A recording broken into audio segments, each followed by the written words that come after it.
मोठा होशील बाळ, तुला शाळेत चॉकलेट मिळेल, बाळ तू शाळेत गेले मी तुला कपडे चांगले देईल, फटाके आणून देईल, खेळणे आणून देईल, त्याला आमिष दाखवतो, त्याला कॉन्फिडन्स दाखवतो. असं करून करून बाळ शाळेच्या गाड्या खूप चांगल्या आहेत, चांगल्या असल्या तर बाळ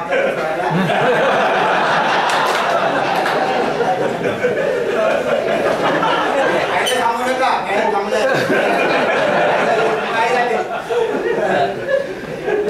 खूप चांगले आहेत, मला खूप चांगले शिकवतात.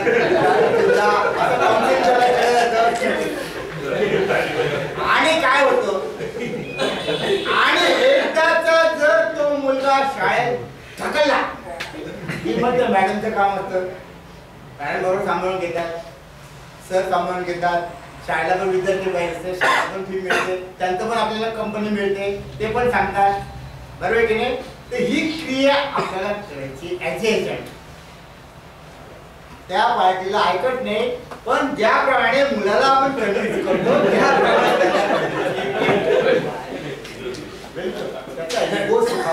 त्याला आमिष दाखवा, त्याला तयार करा, त्याला पटवा, त्याला काउन्सिलिंग करा आणि हळूहळू कोण एकदा याशी ढकलला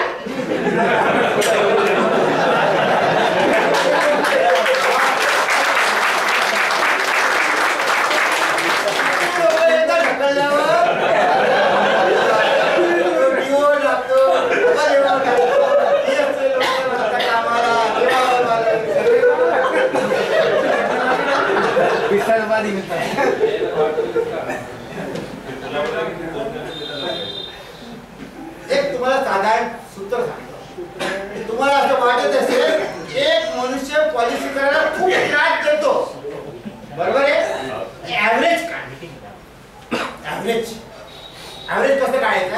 एका माणसाची पॉलिसी 21 वर्षाची आहे, त्याच्याकडे आपल्याला 21 वेळा जायचंय, 21 वर्षात, बरोबर की नाही.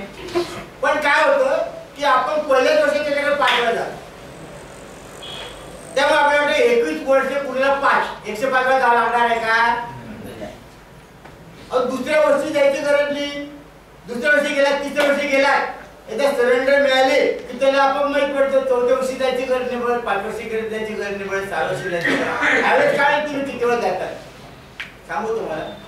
अतिशय दुर्दैवाने असं मला लागतं की पार्ट्या बोलतात, पार्ट्यांचा साहेब तुमच्या एजेंडा पुढारी पडे का, पुढारी 5 वर्षांनी पड देतो ते एकदा दिसला पैसे काढले की आता पळून जातो, दिसतच नाही.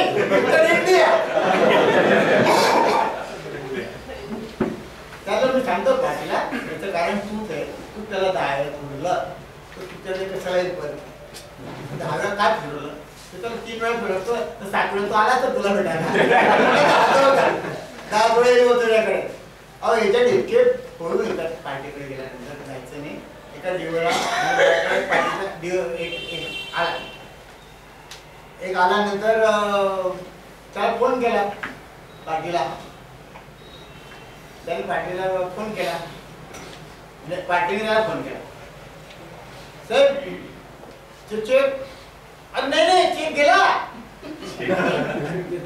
पार्टी करून आलो आणि पार्टीचा फोन आला की पार्टी कॅन्सलच करणार, चेक टाकू नका. नाही हो सर चेक, अहो रविवार नाही हो साहेब, आमच्या साहेब रविवार पण चालू होतं ऑफिस, त्यांच्याकडे दिला आणि त्यांनी टाकून दिलं, बँकेत पण गेला, आता काहीच करता येत नाही.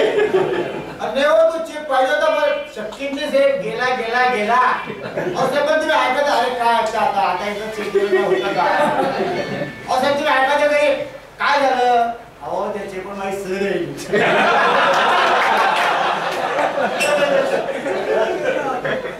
आपला कॉन्फिडन्स कमी आहे. आपण पार्टी अशी काही कन्व्हिन्स केली पाहिजे, अशी मजबूत करून ठेवली पाहिजे की त्याच्याकडे 4 वेळा एजंट पार्टीकडे परत का जात नाही, कारण त्याला भीती वाटते.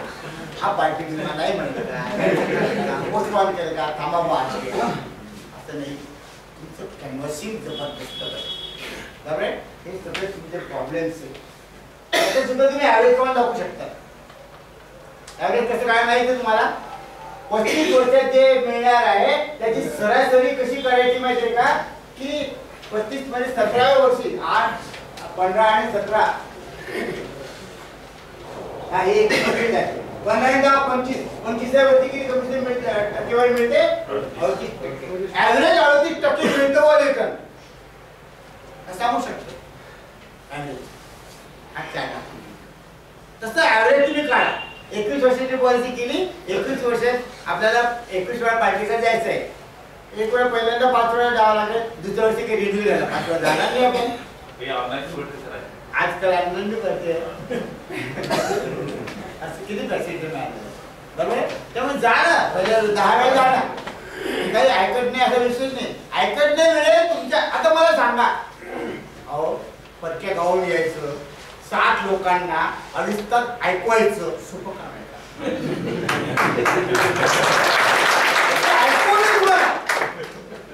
ऐकवलं तुम्ही पार्टी कसं काय ऐकत नाही? ऐकवा तुम्ही. हे डिफिकल्टी तुमची आहे. आता आपला जो प्लॅन असतो, तुमचे चहा पाहायचं 10 मिनिटं घेतो मी, चालेल का? हे महत्वाचं आहे. फक्त 10 मिनिट बरोबर तुमचं संपलेलं आहे. 3-10 बरोबर 2.5 तास झाले, चालेल ना? ठेवू बिलकुल. हा माहित नाही पडले, मला माहित पडले.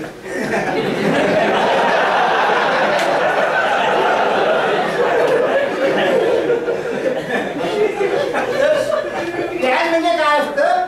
LICच्या प्रत्येक प्लॅन मध्ये बेसिक 3 गोष्टी असतात, हे लक्षात ठेवा. हे बघा, हे वगैरे ह्या गोष्टी सोडून द्या. बेसिक LICचं काय म्हणजे काय? मेडिकल स्टोअर आहे. मेडिकल स्टोअर वाला टूथब्रश आणि टूथपेस्ट ठेवतो की विकायला, तसं LICने सिंगल प्रीमियम आणि युनिट ठेवलेले आहे. काही संबंध नाही. तांत्रिक गोष्टी आतल्या भानगडी त्या सगळ्या कामाला तुम्हाला परवडणार नाही. त्यामुळे त्यांना बिचारा डॅमेजचे पैसे त्यांना जगमारून तो सिंगल प्रीमियम ठोका लागतो. कोणतं नाही युनिट ठोका लागतं. त्याच्या मजबूर आहेत बिचाऱ्यांच्या, सोडून द्या. आपल्याला काय पाहिजे आपण विकायचं. पण 99% प्लॅन मध्ये LICच्या 3 गोष्टी असतात. पहिली गोष्ट रिस्क कव्हर म्हणजे काय? Payment of sum assured after death before maturity. एकदा त्याने पॉलिसी काढली की मरे मॅच्युरिटी संपायच्या आत कधी मेला की विमा रक्कम मिळणार आहे, गॅरंटेड. हे वैशिष्ट्य सर्व प्लॅनचं. दुसरं वैशिष्ट्य काय? Double accident benefit. जर तो ऍक्सिडेंट मेला तर त्याला डबल भरमार term insurance, double accident benefit नाही. आणि टर्म इन्शुरन्स पाटीला विकलं ना की पाटीला 10 रुपयाला काय तर बंद होऊन जातं. 25 लाख विमा आहे. आता काय झालं तुम्ही कसं 5-5 लाखाची दरवर्षी 5 वर्ष द्या तरी परवडेल. डबल ऍक्सिडेंट बेनिफिट हा प्रत्येक प्लॅन मध्ये असतो. म्हणजे माणूस जर ऍक्सिडेंटने वारला तर त्याला डबल पैसे मिळतात. आणखी ऍक्सिडेंटचा कोणता फायदा माहिती का तुम्हाला? ऍक्सिडेंट झाला आणि तो मेलाच नाही तर काय? डिसॅबिलिटी. पण डिसॅबिलिटी म्हणू नका, परमनंट डिसॅबिलिटी. त्याची व्याख्या 2 डोळे गेले पाहिजेत किंवा 2 हात गेले पाहिजेत किंवा 2 पाय गेले पाहिजेत किंवा 1 हात आणि 1 पाय परमनंट गेले. फ्रॅक्चर झाला म्हणून पैसे नाही मिळणार.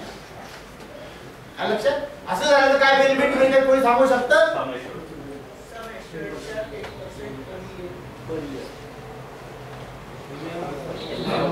प्रीमियम माफ होतात. समवर्षाच्या 10% रक्कम दरवर्षी मिळते. आता मला सांगा, 25 वर्षाची पॉलिसी आहे, 21 वर्षानंतर त्याला डबल ऍक्सिडेंट झाला, 2 पाय गेले, त्याला काय मिळणार आहे? 5 वर्षाचे पैसे मिळतील. 20 वर्षांनी 25 वर्ष झाली, बरोबर आहे? करेक्ट नाही, त्याला 10 वर्षाचे मॅच्युरिटी मध्ये उरलेले पैसे परत मिळणार. हप्ते पण माफ होणार आहेत. लक्षात आलं? तर हा सुद्धा बेनिफिट प्रत्येक प्लॅन मध्ये आहे. आणि तिसरा, ऑन मॅच्युरिटी प्रीमियम रिटर्न. प्रत्येक पॉलिसीच्या मॅच्युरिटी नंतर प्रीमियम रिटर्न आणि प्लस बोनस किंवा रॉयल्टी मिळते, जे टर्म इन्शुरन्स मध्ये नाही. मी ते सांगतो शिकवतो की प्रत्येक प्लॅन मध्ये ह्या 3 गोष्टी पाहिजेत. तोच प्लॅन चांगला आणि तोच प्लॅन खराब प्लॅन आणि तोच उत्कृष्ट प्लॅन. शेवटच्या 2 गोष्टी टर्म इन्शुरन्स मध्ये आहेत का? मग LIC काय करते? LIC काय करते? हे तीन गोष्टी करून त्याने LIC ने बेसिक प्लॅन केला, एन्व्हायरमेंट प्लॅन तयार केला. आजचे 14 टेबल बरोबर. आजचे 14 टेबल केल्यानंतर त्यांना असं लक्षात आलं की काही लोक 20 वर्ष 21 वर्ष कोणते शॉर्ट टर्म पैसे सांगितले ना, तर लोकांना आवडत नाही, लोकांना मध्ये मध्ये पैसे पाहिजे. म्हणून LIC ने मनी बॅक काढले. इतर 5 वर्षाचे पैसे, दर 5 वर्ष 10 वर्ष 15 वर्षाचे पैसे, त्याला मनी बॅक म्हटले बरोबर. त्यानंतर LIC ने असा विचार केला की काही लोकांना पॉलिसीचे पैसे मिळाल्यानंतर सुद्धा रिस्कवर पाहिजे, हप्ते न भरता. म्हणून याच्यात पहिले काय केलं त्यांनी? Payment of asset after death before maturity ने, बिफोर इन लाईफ हा शब्द टाकला. त्याला केलं जीवन आराम केला. आलं लक्षात? अशाच गोष्टी थोडसे ऍड करते, थोडासा हप्ता वाढवते, थोडासा हप्ता कमी करते, देखील करायचं आणि चेंज करते. प्लॅनला काहीच महत्व नाही. प्लॅनला महत्व देऊ नका. आपल्याला नको ते पाहायची सवय. कशी सवय? माझ्या हा काय करतो, तो काय करतो, मार्केट में काय चालू, काही तुमचं काम एकच आहे. उठा, पॉलिसी सांगा, पॉलिसी करा. ज्याचं काम त्याला करू द्या, दुसऱ्याच्या कामाकडे पाहू नका. ऑफिस में तो मनुष्य काम करणे, तो काय करतो, तो तसं करतो, तुमचा विषय नाही आहे तो. तुमचं काम करा ना, काय करायचं. तुम्हाला गंमत सांगतो, मी पारायला असताना मला वयस्कर एजंट होता. कायम तो सांगायचा मला इतक्या वर्ष अनुभव, तितक्या वर्ष अनुभव, 35 वर्ष झाले मी एजंट आहे असं आहे. तो जळगाव शाखेचा एजंट होता. अंबड शाखा अस्तित्वात नव्हती तेव्हापासून तो एजंट होता. तर तो त्याचं एकच राहायचं वाक्य, दर महिन्याला कमिशन, त्या मॅनेजर कमिशन निघायचं, 7-8 तारीख व्हायची, 8 तारीख झाली, कमिशन नाही मिळालं की तो मुंबईत बाहेरचा. एकदा मी बसलो, मला फारशी सवय ती व्यवस्थित तुझी पॉईंट बोलायची. मी बसलो, तो बसला, काय ते तुम्ही काय करत नाही, काय नाही, हे लोक कमिशन काढत नाही, मर्या करतात, असं करतात, त्यांचे पगार कसे वेळ होतात. बरोबर आहे. म्हटलं बापू ते काम करतात, म्हटलं महिनाभर. तुम्ही एजंट लोक महिनाभर काम नाही करत. मग त्यांना कळत काय काम करतात, बसून तर राहतात बोलतात. बरोबर आहे, बसून राहतात. आपण एक काम करू, 10:30 ते 5:15 तुम्ही बसून राहा. आता चॅलेंज माहित होतं, हा बसूच शकतो. बसतो म्हणे, म्हणजे एक काम करा, आता माझ्यासमोर 2 तास बसून जा. हो बसतो म्हणे, काय मतलब दर 1 तासला कमिशन मी देईल म्हटलं. तू सांगायचं कमिशन मी देईल म्हटलं. मला माहिती बसणार नाही. बसला बा, आपण नवीन बसला, उठत नाही, उठत ते दाखल म्हणजे जाऊन गेलं. याला जाऊन आला, बसला, परत पाणी पाहिजे जायचं. नाही म्हणे, बसू शकत नाही म्हणे. मला वाटलं बाबा नुसतेच बसतात म्हणे, नुसते बसत नाही, ते काम करतात. तुला वाटतं नुसते बसतात, तू नुसतं बसून दाखव. त्यामुळे दुसऱ्याकडे पाहू नका. हा काय काम करतो, याला कमिशन, याला पैसे मिळतात, हा तुमचा धंदा नाही हो. दुसऱ्याकडे पाहिजे, आपला विकास होत नाही. आपल्याकडे पाहणं, आपण जेव्हा परिपूर्ण होऊ त्यावेळेस करतो दुसऱ्याकडे पाहणं. हे उदाहरण सांगितलं की स्वतःचं पैसे चालले लोकांना दुसऱ्या स्वतःच्या पॉलिसी काढा, त्याप्रमाणे स्वतःकडे पहा, दुसऱ्याकडे पाहू नका. आपलं आपलंच पाहायचं आहे. तर LIC मध्ये 3 प्लॅन आहेत. प्लॅन विकायची गरज नाही, प्लॅन समजायची गरज नाही. जेवढे प्लॅन माहिती आहे तेवढे. एक गोष्ट सांगू तुम्हाला, थेरी तुम्हाला एक प्लॅन इथे मला वाटतं आधीच कधी चालू तुम्ही पाटील साहेबांनी तुम्हाला जीवन लागतं. मी तुम्हाला 2.5 तास बोललो, चॅलेंज देऊन सांगतो तुम्हाला.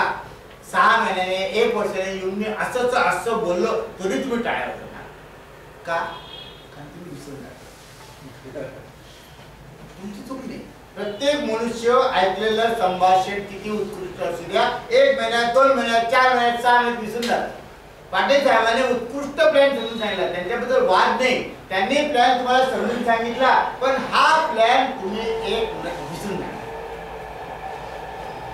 मग काय करायचं? तर हा प्लॅन त्यांनी तुम्हाला सांगितला, तुम्ही 1 महिन्यात तुम्ही विसरून जाल, 2 महिन्यात पूर्ण विसरून जाल.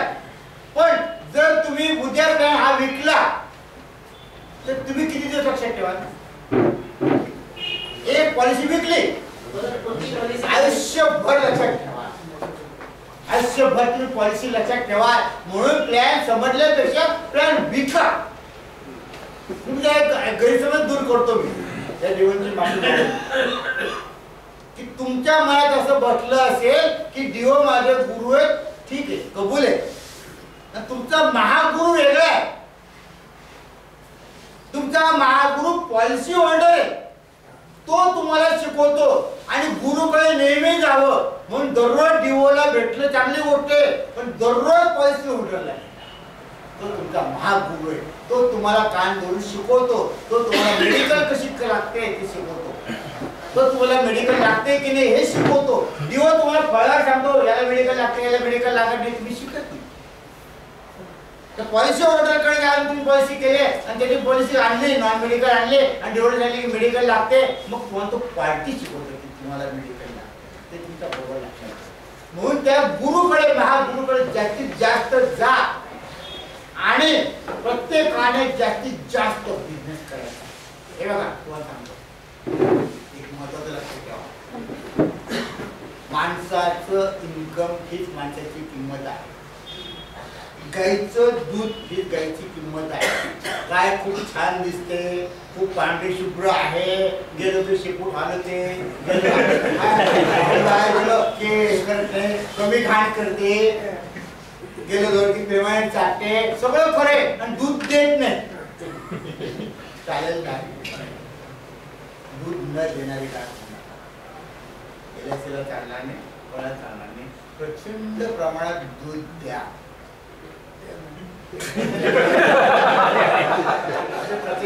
काम हे तुमचं काम हे तुमचं दूध. प्रचंड प्रमाणाप्रमाणे काम करा. एमडीआर व्हा, शब्द तुम्ही व्हा. तुम्हाला माझ्या प्रचंड प्रचंड प्रचंड शुभेच्छा आहे. शेवटचे 2 मिनिटं तुम्हाला फक्त एक गोष्ट सांगतो अशी की माझ्या वेगवेगळ्या क्षेत्रामध्ये मी भाषण देत असतो. 2-2, 3-3, 4-4 लाखाचं. त्याच्यामध्ये LICचा शब्द सुद्धा नाही असा पण माझा विषय असतो. हॅपी लाईफ माणसाने सुखी कसं व्हायचं त्याच्यावर सुद्धा मी 4-4 तासाचं भाषण देत असतो. ते पण माझे अनेक लेक्चर 100 लेक्चर जवळपास झालेले. कोणत्याही ग्रुपला 150, 5, 10 पासून ग्रुपला मी हॅपी लाईफ LIC सोडून नॉन LIC जे माणसाने जीवनात सुखी कसं व्हायचं, कारण मी स्वतः सुखी झालोय. त्यामुळे लोकांना सुखी करण्यासाठी मी ती करत असतो. तो पण माझा कार्यक्रम असतो आणि त्या विषयावरती LIC संबंध नाही बरं, त्या विषयाने मी एक छोटंसं पुस्तक काढलेलं आहे. 2 लोकांना बक्षीस दिलं मी, एकाला दिलेला,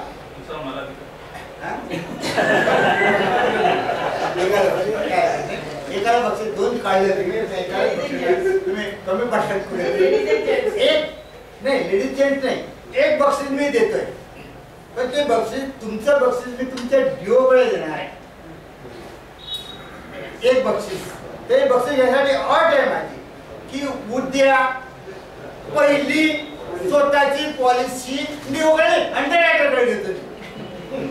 अंडररायटरकडे हे पुस्तक बक्षीस उद्या या एजंटापैकी जो पहिली ते स्वतःची देईल त्याला एक खास फायदा.